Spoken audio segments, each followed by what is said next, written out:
ফজরের কসম করে আল্লাহ বলেছেন ফজর সকাল, ফজর নিঃশ্বাস ছাড়ে।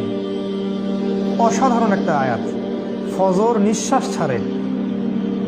আজকের এডুকেশন সিস্টেম আমাদের এটা বিশ্বাস করবে সকাল নিঃশ্বাস ছাড়ে? কোরআন বলেছে ফজর, ফজরের সময় মালায়েকা চলে আসেন, কেরাত হয় ইমামে, তারা শোনেন, কারা কারা নামাজে আসছেন তারা লিখে রাখেন, আল্লাহর কাছে লিস্টটা নিয়ে যান, নিয়ে গিয়ে দেখান যে ফজরের জামাতে হাজির ছিল। আবার আসরের জামাতে আরেক দল ফেরেশতা আসে, তারা আবার দেখেন আসরের জামাতে কারা কারা আছে, তারা আবার ফজর পর্যন্ত থাকে। কোরআনে সূরা ফজরের মধ্যে শপথ করে বলা হচ্ছে যে ফজর নিঃশ্বাস ছাড়ে।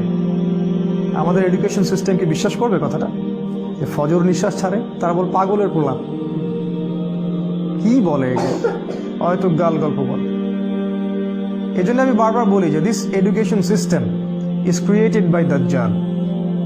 এই এডুকেশন সিস্টেমটা ক্রিয়েট করেছে দাজ্জাল নিজেই। তার উদ্দেশ্য একটাই, কিভাবে আমাদের পুরো জেনারেশনের পর জেনারেশন, প্রজন্মের পর প্রজন্মকে আল্লাহ থেকে দূরে সরানো যায়, এটাই উদ্দেশ্য, আর কোনো উদ্দেশ্য নেই।